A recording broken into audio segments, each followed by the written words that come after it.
I've been wondering for a while now, Florian said. That stockpile we pass by every time we go back and forth from the upper reaches, what is it? Ludmilla glanced over her shoulder at the stockpile in question, which was rapidly receding from view as their wagon made its way south. It's the cargo lot that services Dame Verulin's territory, Ludmilla replied. My village's old ship is being used to ferry people and goods back and forth from Miss Gran's village across the river. Miss Gran had a highly intriguing story, one that would either terrify people or mystify them. Being acquainted with Dame Verulin, Florian was of the mind that the Imperial Scion was in a fascinating situation despite frost dragons having an evil reputation. At the bare minimum, Nemel Gran had secured a comfortably safe arrangement where she could pursue her happiness in peace. How has she been doing? Going by Nonna's reports, Ludmilla said, steadily. If the volume of timber exported by her people is any indication, they should have cleared enough space for a small village by now. At their current rate, however, they won't be planting any crops until the spring. As for her people, they haven't caused any major problems yet. Does that mean there have been minor problems? Florian looked out her window, where the gaps in the trees occasionally offered a view of the Katza River. The far side showed no signs of activity, only a wall of dense forest. It depends on how one rates problems, I suppose, Ludmilla said. In true Imperial fashion, Miss Gran struck out and waged war on all of the nearby goblin tribes while they were still stirring from their winter routines. Her spring campaign successfully concluded within a month of her arrival. Florian leaned closer to the window, looking for any signs of Miss Gran's conquest. The way that Ludmilla described her before was grossly out of line with what she had done. She was supposed to be a quiet and well-bred scion of a minor house. This Miss Gran sounds like an ambitious lord, Dal said from the seat behind them. Should my people be preparing for raids from across the river? The upper reaches have special bylaws in place to allow for most of the customs of its resident tribes to continue, Ludmilla said. The land that your people are on is subject to the regular crown laws of the Sorceress Kingdom, so you won't have to worry about raids. I see. Dal exchanged a look with his mother, who had decided to come along as well. On the seats behind them, Leda and Dida pressed their snouts against their respective windows as they stared at the passing scenery. Given the disposition of the orcs, she wasn't sure whether the two girls were excited about the new scenery or the prospect that they might witness a battle. Out of curiosity, Dal, Florian asked, is that something that your people would prefer to continue doing? Your old lifestyle, I mean. I can't deny that some may miss it, Dal said. But, as strangers in this land, it would probably be a severe intrusion. Though it may not seem that way right now, we orcs had to be fairly strong to contend with our neighbors. Goblin tribes wouldn't stand a chance, though a goblin army would be another thing entirely. This Miss Gran is a hobgoblin, right? Once you're settled, Ludmilla smiled, you should drop by and see her when you have the time. She's doing it again. Ludmilla really did have a sadistic streak in her. It wasn't enacted with the stereotypical belligerence of cruel individuals, it was tactical, for lack of a better word. Everything was calculated to lure, unbalance and entrap her opponents, and she seemed to take great pleasure in successfully doing so despite rarely showing it. That being said, she generally employed her methods to lead people in the right direction or reveal weaknesses and falsehoods so they might correct them. You brought up an interesting point, though, Ludmilla continued. Severe intrusion implies that you believe your entry into the local competition would be a bad thing. Bad for them, to be sure, Dal replied. As for us, we wouldn't know what effects our presence might eventually cause. As a warden, you should understand what I speak of, so why bring up what is already understood? It's for Baroness Garnier's sake, Ludmilla told him. She's been assigned to assist in the administration of the Abelian Hills, so cultivating an understanding of its inhabitants would be to her benefit. A long moment passed before Dal spoke again. Forgive me for saying so, but she doesn't seem like she would do well ruling the Abelian Hills. I'm just helping out, Florian said. I have no intention of ruling anyone. That only serves to further weaken your position, Dal said. Not only do you already appear weak, but you also lack the will to rule. Everyone will sense that. I'm afraid that the tribes will only see you as an appetizing meal that they're prohibited from partaking of. Strength can't be the only thing that your people respect. Of course not, Dal said. The world would be a truly savage place if it was. But all of those other things take time, and appreciation varies from tribe to tribe. Personal strength, however, is immediately recognized and respected. It is the glade which allows life to flourish under its canopy. Without strength, anything that a people have can be violently taken away. In other words, Ludmilla said, the weak cannot be trusted as a negotiating party because everything that they say and do depend on things outside of their control.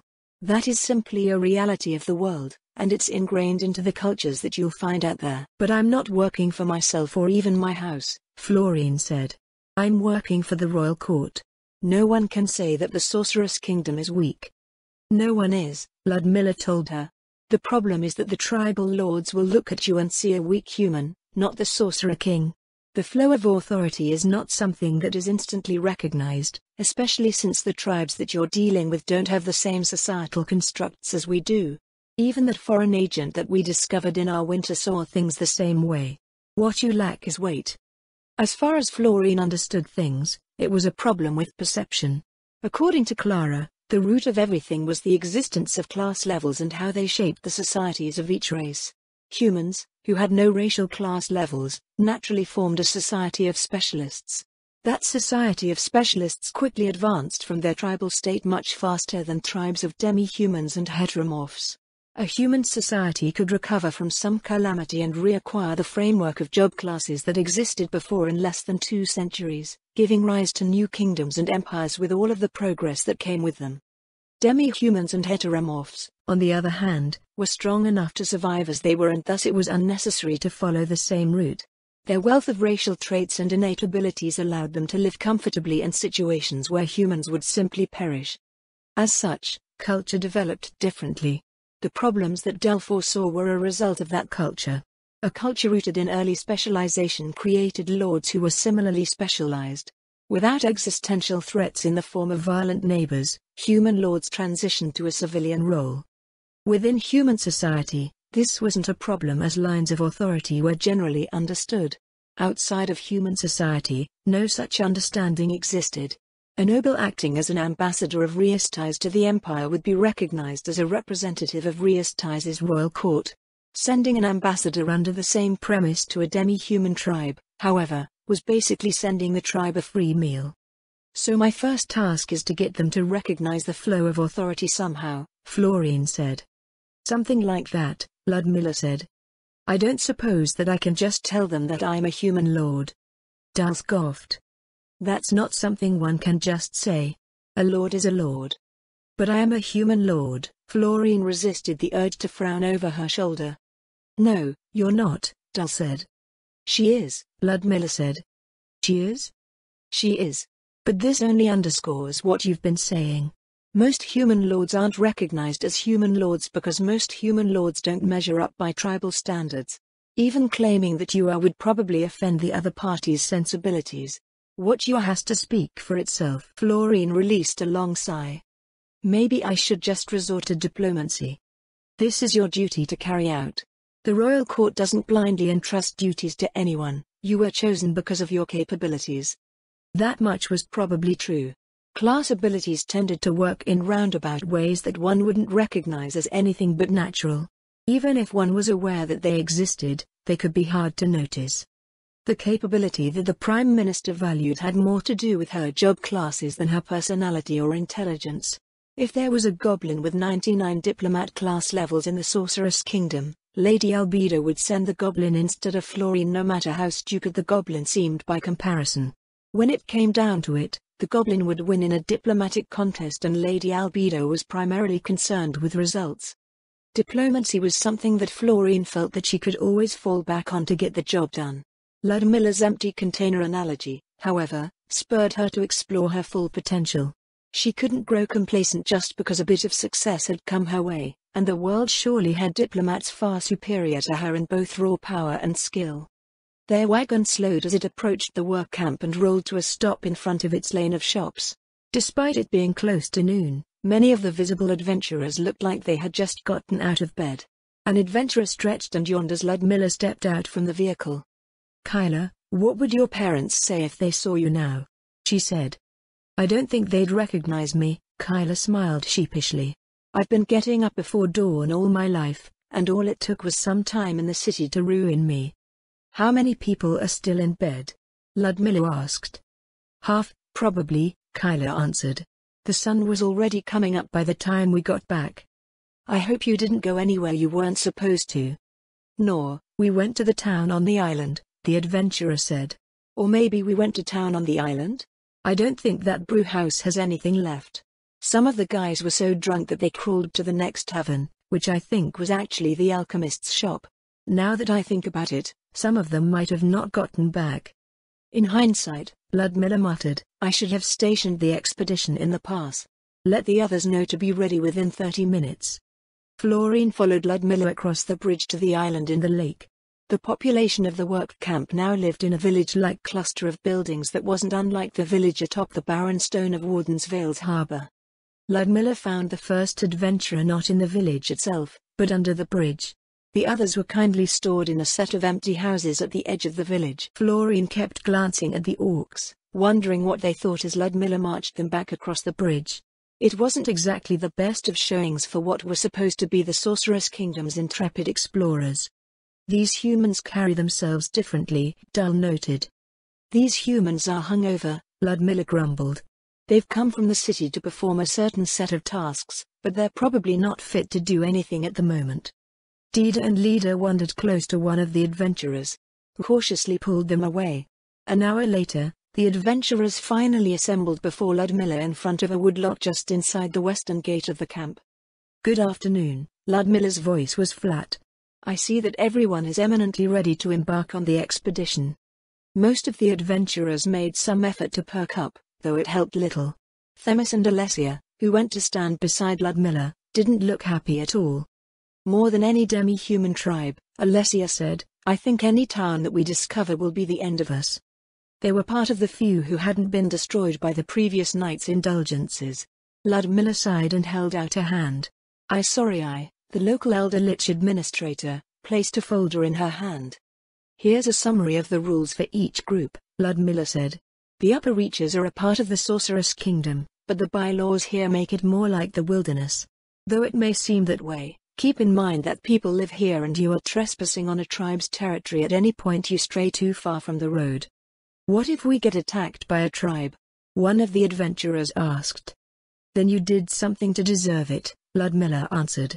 Keep in mind that the bylaws here do not apply to the expedition, so any retaliation against the locals will invite a response from the royal army. I'd rather the expedition not return to Erantal as a group of squire zombies, so be sure to behave yourselves. The adventurers seemed to sober up a bit. Ludmilla handed the folder to Alessia, who went around passing out the sheets within. The adventurers clustered around their group leaders as they read the contents. This doesn't make any sense, one of them said. We're in the Sorceress Kingdom. Why would the Sorceress Kingdom's Adventurer Guild be treated as invaders? You would only be treated as harmful elements if you broke the law, Ludmilla told him. The same thing would happen if you broke a law in Erantal. I was only with the expedition for a few days during the Azalisia expedition, but what I saw was telling enough. Just because the land isn't a city or farm doesn't mean you can go wherever you wish. This should be the rule for expeditions. When you're out beyond the borders of the Sorceress Kingdom, anything that you do here that gets you attacked will almost certainly get you attacked out there. Ludmilla ushered the adventurers out of the west gate and they boarded a set of wagons that brought them up the newly paved road. Themis and Alessia joined Ludmilla and Florine in their wagon. Sorry, Themis said, I didn't think that they would treat this like Erantal. Do they do this every night? Ludmilla asked. I have never seen a people so decadent, Alessia shook her head. We had already woken up and gotten ready for temple by the time the rest of these louts dragged themselves into bed. Doesn't that interfere with the training area's schedule? Lord Mayor does not seem to care, the paladin said. If they cannot show up in the morning, then he makes them train at night. That only encourages them to stay up late all the time. But humans are not meant to be up at night. We would have been born with dark vision, if so. A Solita came from the opposite direction, drawing a wagon loaded with timber. Florine felt that having a paved road with frequent traffic detracted from any sense of adventure. So what do you think you'll find? She asked. More pieces of road, Ludmilla answered. Speaking of which, the civilian auxiliaries were trying to piece one together. What did it end up looking like? A road, Themis smirked. They were still quite proud of it, though. I don't have an eye for that sort of thing, so maybe I've missed something important. Why is there a road here, anyway? Alessia said, as far as our history tells, this part of the wilderness has never been held by humans for long. It's an ideal place for one, Ludmilla said. This river has carved out a wide valley and the valley leads travelers straight up to that pass. It was probably well traveled long before any road was ever built. Well traveled by what? Alessia said, the demi-humans along the borderlands are not known for any trade. A warpath, perhaps, Dull offered. They looked at the orc in the cabin behind them. What's that? Florine asked. Maybe it's not a term that's used here, Dull said. A valley like this will always have its fair share of animal trails. The tribes use those trails as well when they patrol their ranges. A single tribe obviously won't have an entire river to themselves, but it doesn't mean that the trails used by each tribe don't connect. The only time that these chains of trails are used as a single route is when the tribes go raiding. Therefore, a warpath. That's right, Dull grunted. Maybe the name is a bit romantic, but that's essentially what they're used for. I see, Alessia muttered, so they like to wage war with their neighbors so much that they paved a road for it. As expected of demi-humans, a clank sounded as Themis gave the paladin a whack on the vambrace. Alessia. It was a joke, Alessia said. I was just pointing out how silly it sounds. It's not that silly, Ludmilla said. Military engineers lay down infrastructure all the time. That may be true, Alessia replied, but the tribes here do not have military engineers. They barely have homes. And whose fault is that? Florine eyed the paladin from the theocracy. She seemed to be entirely sincere about her statement. Does she know? No? No. I doubt that any citizen of the theocracy would see it as a bad thing, regardless. That may be true, but she's here with us, now. I don't want to think that she would say such an offhandedly hateful thing. The reason why the demi-humans of the borderlands didn't have any military engineers or barely even homes was precisely because the theocracy kept things that way. Every non-human threat within the theocracy's sphere of influence was purposely kept in a primitive state. Their sole purpose was to unknowingly promote the theocracy's pro-human narrative by raiding human lands and violently resisting human expansion. Nothing too dangerous was allowed to exist since they were only supposed to remind humanity that the rest of the world was its enemy, so the majority of what people saw around Riestais were goblins, ogres, the occasional troll and the odd monster. They reached the highway construction area an hour later. The sense of adventure diminished even further as Florine was confronted by a neatly organized cargo lot with undead and human workers going back and forth. Keep going west, Ludmilla called out to the adventurers. The expedition officially starts the moment we step off the pavement. The distant peaks that could be seen from the town now loomed high above them, and their path eventually took them past the foresters clearing the way for construction. Eventually, the vegetation grew sparse and the lush valley became a dry gulch littered with shrubs and boulders. Their slope leveled out and Ludmilla stopped to scan the surroundings. Here we are, she said. Your camp for the first few days will be here on top of this pass. It can still go below freezing at night, so I hope you're all prepared. Shit, an adventurer said. Hey, how, I know you bought a few of those heating hoops. What about it? A stern-looking man nearby replied. Let me borrow one.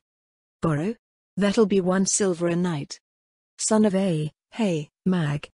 1 silver a night, a young woman replied. The adventurer went around, but everyone commanded the same rate. Ludmilla regarded the adventurers with an unreadable look. I believe you all have procedures to follow, she said. We're already late as it is, so I suggest you get started before you freeze. How far should we go? You're not going anywhere until our camp is set up. After the adventurers dispersed, Ludmilla went over to a flat spot on the northern side of the road's remains. This spot should be fine, Ludmilla said. You'll have to raise some barriers for the command tent if you want to get out of the wind. We'll do that, Themis said as she unslung her pack. You're going back to Warden's Vale after we're set up, right? Yes, I still have plenty of work to catch up on. I guess it's just the two of us in charge, then, Themis said. I'm so used to rainbow running things. Hopefully, we don't screw up. I'm sure the two of you will do fine, Ludmilla smiled. I'll be checking in on your progress every day, as well, and you can always message me if something comes up. Ludmilla left Themis and Alessia to organize the adventurers, taking Dull and his family past the top of the pass. She looked up at the cliffs towering to their north. I suppose it still wouldn't be there after a year, Ludmilla said. What are you looking for? Florine asked. Lady Shiltir used a tribe of gnolls to paint the cliffs above us, Ludmilla answered. There's no sign of what happened, now. Dull looked up as well. Lady Shiltir, you mean the vampire that was waiting for us on the other side of the hole in the air? If she was garbed in a black dress, then yes. Lady Shiltir is my liege and a direct vassal of His Majesty the Sorcerer King. In the Sorcerer's Kingdom, she serves as the Minister of Transportation.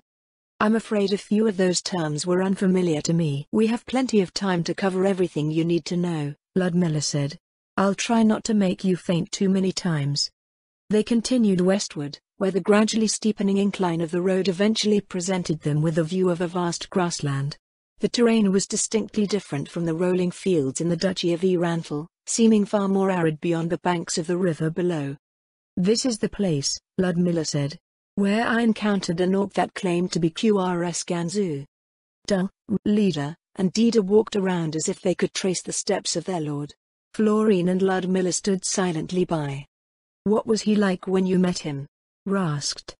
Aggressive, Ludmilla answered. Resolute. He was a lord fighting for the survival of his people. In my inexperience, I didn't recognize that right up until the moment that he attacked, and in my experiences since then, I haven't yet met another lord like him. I see, said quietly. So he was unbroken even after everything that happened. That gives me hope we will be able to track him down someday. Maybe I can help when the time comes, Ludmilla said. Until then, I will do what I can to care for his people. So you have shown, the orc matron nodded. We have only recently met, but we can also only trust that you will continue to do so. What you are has to speak for itself. Amongst most human nobles, at least, such a notion was foolish. Words came before anything else, impressions built on pretense and custom. Yet, Ludmilla did it as naturally as breathing, and those around her seemed to just as naturally reciprocate her actions. Florine wasn't Ludmilla, nor was she even a martial noble, but she would have to figure out how to achieve the same results in her own way. 16th day, lower wind month, 1 CE, extirpated. Extirpated. Extirpated. Extirpated. Florine released a sad sigh. Over the past week, she spent her time studying the materials that Lady Albedo had provided her, but it was only enough time to cover the surviving tribes of the Abelian Hills. She intended to review the rest after that, but the list was both daunting and depressing. Of roughly 90 different races dwelling in the Abelian Hills, over 70 had been extirpated.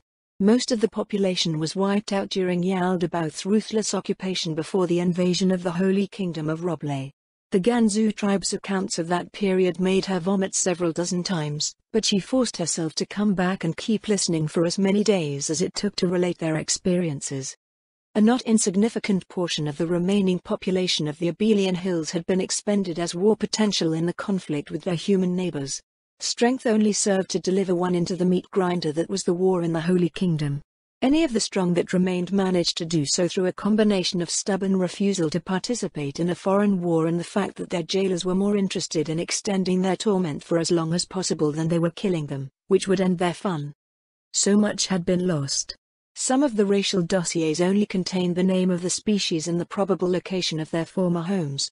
A few didn't even have that, their pages only containing a vague awareness that something had existed at some point. The ones of surviving races were presented in the sterile format of the central administration, which emphasized threat profiles, resource consumption, and productive potential. There aren't even any pictures. The physical descriptions were poor, leaving much to the imagination. Florine wondered if the administration would be willing to hire bards to render portraits in the future. Outside the window, a raven called, heralding the coming of dawn. Florine stirred from her spot in the hall. I need to go now, she said softly. After a moment, the bower of flowers, vines, and branches around her unfurled. While not all explicitly friendly, glass as plants, or were they Lord Mayors, made for good study companions. According to the Dryad, Some responded to her warmth. Others were more opportunistic, seeing her as something that attracted food. The more feely ones were grazing for edibles such as bits of dirt, dead skin, sweat, and oil. Since Florine didn't act in any harmful way, their curiosity quickly overcame caution and she had become well acquainted with them over the course of the week. They were all intelligent in their plant-like way, and some of them even seemed to understand her speech. The ghost hung from before clearly remembered her. Too bad there aren't any plant races out there, they're so easy to get along with. A part of her hoped that they had simply gone unnoticed by Yaldabaoth and his minions, but, if they had gone unnoticed by the Sorceress Kingdom's forces, chances of her detecting them were slim to none. Florine rose to her feet and stretched before brushing off her skirts. She walked over to the office where Ludmilla was hard at work. "Good morning," Ludmilla greeted her before she entered the office. "Good morning," Florine smiled. "Need any help?" "I'm just reviewing surplus inventories," Ludmilla replied. "The trainee rangers are too industrious for the alchemists to keep up with, and Miss Pams in the upper reaches speculates that some of the tribes may start trading with the town, as well. Add the orcs to the mix." "Why not just export the surplus?" Florine asked. "The increase in demand for alchemical products in the Empire also means that the price of reagents has gone up, as well." "I should consult with Miss Linez about what to do before anything else," Ludmilla answered. "We haven't explored all of our options yet. The Faculty of Alchemy has proposed all sorts of experiments that use up reagents, and the tribes may have something to offer, as well." "Leanne always cries about lost profits when it comes to research and development," Florine said. "Yet she invests in it anyway," Ludmilla said. "The traditions of her house have served it well in that aspect, at least." Florine cringed at the memory of the argument she had with her mother over investing in the development of the new wagons and barges. While pure merchants saw innovation as a potential avenue for profit, not many would give up profits in pursuit of innovation. That sort of thing was the realm of nobles and other fools who had nothing better to do with their money. Of course, once any innovation was proven to be profitable, they would shamelessly hop on board the very ship that they previously scoffed at. The same could be said for many things. Economic policy was left to administrators, yet merchants railed at taxes and tariffs that cut into their profits. The guild as a whole championed the cause of merchants, pressuring local governments for legislation that favored their businesses. In hindsight, the idea that merchants were parasites was not far off the mark in the perception of many nobles. The fact had probably gone unnoticed for so long because Florine and her friends were on both sides. Merchants didn't invest in infrastructure and security, only paying for its maintenance if they were forced to. Profit-seeking behavior was considered normal and healthy, and they would mercilessly employ their abilities whenever they thought they could get away with it. Since they filled an essential niche in society, the battle between the merchant guild and local governments was endless. Merchant nobles like Florine and her friends were a rarity in the region, though there were tales of great merchant empires in the world beyond. "I wonder if Guildmaster Hoffman has tried petitioning the royal court yet." Probably not. Despite its outwardly benevolent appearance, the Sorceress Kingdom was ruled with an iron fist. People were what they were, and they were expected to do what they were supposed to do. While Florine might be expected to offer candid feedback on administrative and diplomatic matters, commenting on the workings of, say, the royal army would see her swiftly censured. A guildmaster trying to influence government policy probably wouldn't survive the experience unless they explicitly stayed within certain lines. "Breakfast?" Florine asked. "Sure." Ludmilla set down the folder in her hand. "I'm sorry, I'm used to Amelia being away, and Leluvian does more work for the royal army than the household now." Since Florine was about to set off for the Abelian wilderness, Tierra accompanied Amelia back to Irantal the previous day. "Don't worry about it," Florine replied. "How is Amelia's training going, by the way?" "She's experiencing the same issue that the other acolytes are," Ludmilla said. "Their physical growth far outstrips their academic growth." "Isn't that because they're being trained against elder liches or going to the Katza Plains every day?" Florine said. "Why not just schedule more classroom hours?" "It's the empty container problem," Ludmilla replied, except in reverse. Having more levels makes them better at what they do, including the depth of knowledge they can inherently grasp. Leveling faster drags up their proficiency faster than it can be developed normally, and those in civilian settings aren't in a situation where being an empty container ends up being fatal. Therefore, it's better to level first and learn later. Even so, it seemed that people usually never took advantage of that luxury. Warden's Vale was a true anomaly in that sense. With the advent of the Sorceress Kingdom, the tiny population had ridiculous amounts of wealth and they used it to enact the tenets of their faith. Whether it was subsidized by House Zaradnik or paid for out of pocket, Ludmilla's subjects pursued self-improvement with a religious fervor that outsiders might consider zealotry. Those subjects were out and about the square even now, readying themselves for the day. The ones that passed them by bobbed their heads and offered a respectful, if casual greeting. That was something else that was odd about Warden's Vale. The usually unfathomable gap between commoners and aristocrats didn't seem to exist. It was a place where being a noble was just another job in a place where everyone was expected to do their jobs. No matter how friendly Florian was, she couldn't achieve the same relaxed atmosphere in Gonye Barony that existed in Ludmilla's domain. Considering that all of Ludmilla's subjects were immigrants from the interior, it meant that Ludmilla had successfully rewritten the highly stratified culture of Riestais that the people had brought with them. The industrious, orderly society that Florian saw now was likely closer to what existed in Warden's Vale before the Battle of Katsa Plains.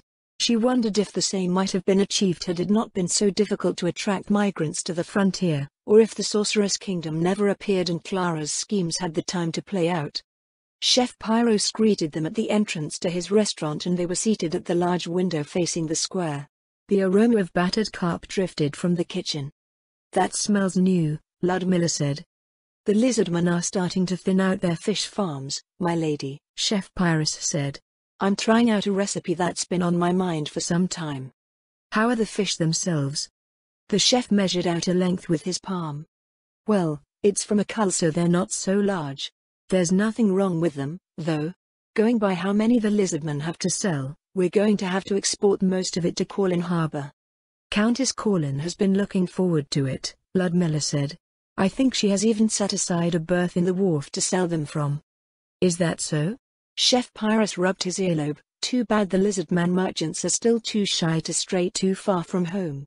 It'd do a whole lot of good for them to see how the work of their people is appreciated." "There's no need to rush things. Clara's merchants can handle business on their end for now. If they can sell most of the fish, word of that success should be encouragement enough." Chef Pyros nodded and returned to his kitchen.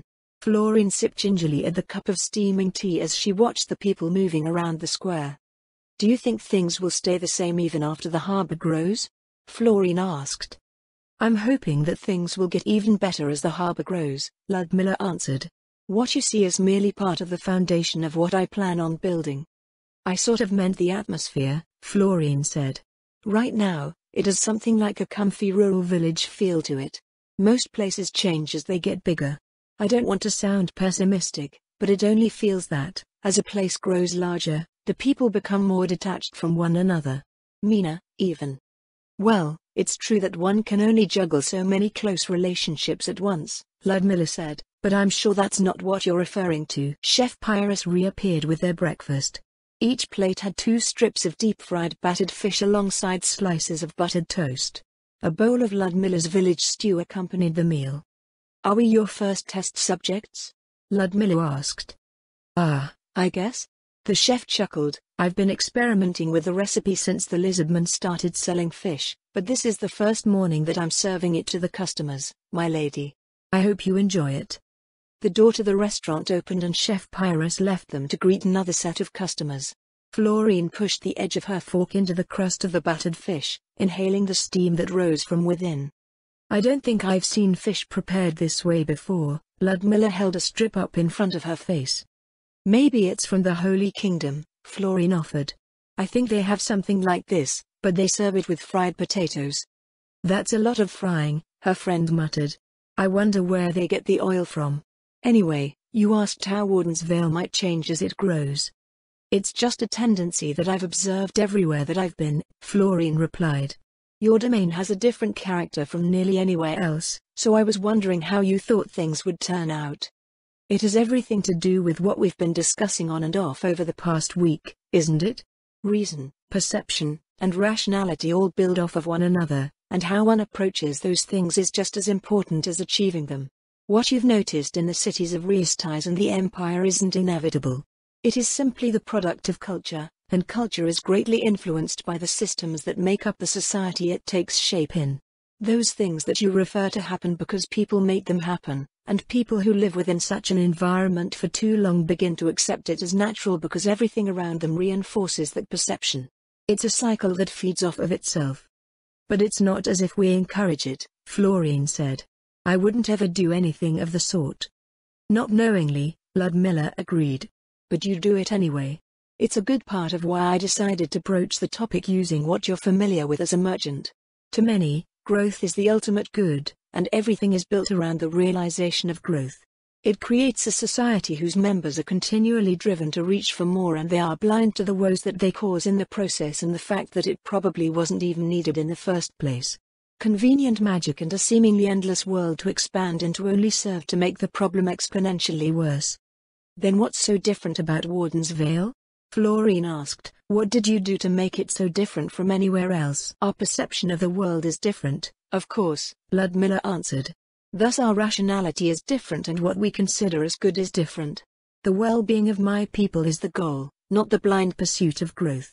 No one goes hungry, no one is lonely, and people can actually be satisfied with their lives without the world constantly trying to convince them that they need more to be happy. Above all else, it is self-regulating. I meant what I said when you asked me if I thought the harbor would stay the same even as it grows. What you see here is merely a foundation. What will rise in the future will be better. Leanne wouldn't like that answer, Florine said. It would probably give her conniptions.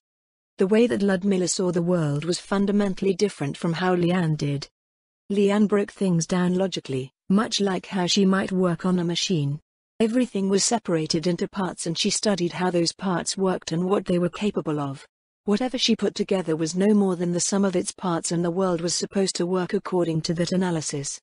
Ludmilla, on the other hand, saw things as wholes. Everything was part of a whole, and the value or purpose of any given thing was determined by it. Breaking the whole into its parts did not define the whole, because the whole was greater than the sum of its parts and the whole also belonged to a greater whole. This made it very difficult to define anything in what Leanne would consider a satisfactory way, because those definitions would be variable and ambiguous. A tree was not simply a resource waiting to be harvested, processed, and delivered to market. It had an entire matrix of connections to the systems that it was a part of, and those connections in turn had their own. Everything was connected to everything, and assigning commercial value to anything potentially blinded one to that and almost certainly cut out the considerations that she considered important while promoting harmful behaviors that they similarly wouldn't perceive. Florine couldn't imagine someone successfully conveying that to the Sorceress Kingdom's administration, yet, somehow, Lady Albedo hadn't come over to personally strangle her. It probably helped that Warden's Vale was insanely successful. Oh, I don't doubt it, Ludmilla poked at her fish with her fork. She's so thoroughly immersed in her own world that anything that goes against what she believes is the truth of things would be considered foolish, naive, or nonsensical. Probably all three at once. But that's the greatest problem with the brand of rationality that those like her follow. It only believes in itself. That's why people just stand around like their brains are melting whenever some impossible thing happens in front of their eyes, and it's why people who present different views have those views dismissed out of hand. You know, Florine said, you might have had more success with Leanne if you hadn't broached this topic using something that merchants were well versed in. It seemed like a good idea at the time, Ludmilla said. I'm still of the mind that it was. If I had gotten through to her, what I was trying to get at would have stuck fast. That may be true, Florine admitted, but the problem is that it was practically impossible. All it did was further entrench her in her position. I couldn't get it at all until you applied it to something mostly unrelated to a merchant's craft. By the way, does Clara know about this? Of course she does, Ludmilla said. Then why didn't she say anything that day? For the same reason that you just stated, Ludmilla replied with a smirk. I'm sure that you know that she's much smarter than I am. I still thought it was worth trying, though. Florine rolled her eyes. It was easy to forget since Ludmilla was usually so open-minded that stubborn was one of her defining traits. The topic Ludmilla had broached with Leanne was indeed fundamental to a merchant's craft, but she lacked the ability to use it as the subject of the discussion. What she was trying to get across has to do with the nature of reason and perception and how entire civilizations could become drunk on their own rationality, resulting in mass delusions that detached them from reality. That delusion could be repeatedly broken, yet those trapped in the delusion would remain trapped. Reason would become irrational, offering rationale that reassured them that their delusion was indeed still the comfortable reality that they were familiar with. In the same way, those that they disagreed with or simply didn't like could be rationalized into being wrong. And, when the world came along to permanently dissuade them of that delusion, they would go to the grave screaming that the world itself had gone mad. Florine shuddered. While she understood its greater implications, the topic still hit far too close to home. Her mother was a painful example of Ludmilla's words in action.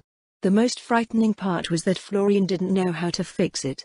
And if she couldn't help her mother, how could an entire society that constantly reinforced its own beliefs be convinced of its flaws? Before all that, however, she had to make sure that what they had discussed didn't interfere with her work. Additionally, if Ludmilla's speculation was correct, it applied to any species capable of reason and could act as a cornerstone for the diplomacy that Florine was trying to build. Diplomacy involved cultivating an understanding between two parties, and, as their time in the Draconic Kingdom had proven, even a nominally human culture that was different from their own could create all sorts of snags in the diplomatic process if both parties were hung up on their respective use. Her work in the Abelian Hills would be more of a test than she first imagined it would be. Or, rather than a test, it was a priceless opportunity to develop her capabilities. Once breakfast was finished, Florine suggested that something citrusy be added as a side to the dish. After that, they boarded a passenger wagon to the upper reaches. "Did you leave anything behind?" Ludmilla asked as they rolled out of the village. "Do you know how much stuff is in this bag?" Florine said, "I don't think I could remember every little thing even if I tried. I've discovered things that had been left in there for half a year." "I'm glad to know that I'm not the only one," Ludmilla grinned. "I'd still at least make sure I have the essentials, though." Florine spent the rest of the ride fishing various things out of her infinite haversack. She scared herself a few times before realizing that she had never brought the items in question in the first place. Once they arrived at the construction camp, they switched to a pair of soul eaters and rode to the top of the pass. Since they were limited to the road on the eastern side, the adventurer expedition was already partway down the western slope. A few of the adventurers looked up from their excavation work with suspicious looks. "Hey, Zaradnik, how?" the stern-looking rogue from the other day said. "This expedition isn't actually just you getting us to help build your road, is it? Why would that even cross your mind?" Ludmilla frowned. The rogue looked pointedly at the toiling adventurers. "It's happened before." "It has?" "Something that I heard," Hao said. "Before the Empire started poking at us every year, some nobles would call up a levy just to drum up free labor for construction projects. People would go out to fight a goblin army and bam, suddenly they're mending fences all over the fief." "I think most people would prefer that to fighting a goblin army," Ludmilla said. "Those things are no joke. That aside, a contract of tenancy can be modified to provide a set amount of labor in lieu of taxes or military service." "I wouldn't know," Hao shrugged. Whoever was doing that sure as hell didn't know, either. Florine scrunched up her brow. How could a noble not know that? There were all sorts of wild stories about Riestais and its landed aristocracy, but they were no less wild than the tales of the Empire's nobility. Either way, the stories were so outrageous that she found it hard to believe that they were anywhere close to the truth. "Well, that doesn't happen here," Ludmilla said. "Find anything interesting?" "More pieces of old road. Those experts won't shut up about how amazing the discovery is, but I don't know why." "Because we barely have any history beyond those of the countries that exist today," Ludmilla told him. "The civilian experts down in the camp say that this road predates the demon gods." "Okay, and then what?"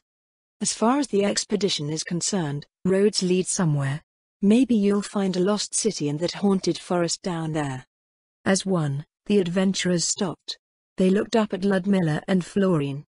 "Haunted forest is in this forest right here?" Kylo asked. "That's right," Ludmilla smiled. "You won't have to worry about demi-human tribes here because they all believe that this place is cursed." "Why didn't you say anything about that?" "Oh, come now," Ludmilla said. "Where's your sense of adventure? Oh, on that note, If you run into an elder lich or any other intelligent undead, make sure you try and speak with them first. Arg, a vampire is going to sneak into my tent, isn't it? I'm going to wake up to find Alessia standing over me with a wooden stake. This one has quite the imagination, Alessia said. A stake is unnecessary. At least deny that you would do it. Kyla turned pale. The paladin turned her attention back to the road. Hey, answer me. Kyla's voice rose. We're friends, right? Everyone returned to their work, except Kyla, who was left looking worriedly around her. Ludmilla and Florian urged her soul eaters past the adventurers and down the western side of the pass. I'm not sure how the Adventurer Guild would make it work like that, Florian said. What do you mean? Ludmilla asked. It didn't seem adventurous, Florian answered. The way the guild has been advertising, people's heads are filled with the idea of traveling to unexplored lands alongside strong men and beautiful women. It's very glamorous. But that's basically what's happening here? Florian shook her head. Ludmilla was utterly horrible at marketing, as always.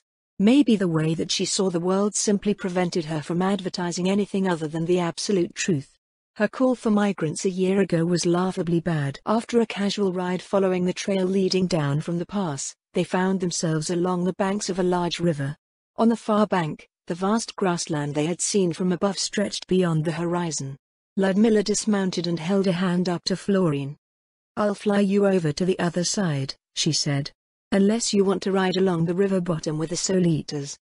Florian dismounted, then went stiff and squeezed her eyes shut. Ludmilla snorted. What are you doing? She asked. I don't know, Florian laughed. There's no etiquette for this. She felt a touch on her left shoulder before she was swept up to be cradled in Ludmilla's arms. Florian opened her eyes a crack, finding them skimming over the river. They alighted on prairie past the opposite shore, where a group of animals bolted at their appearance.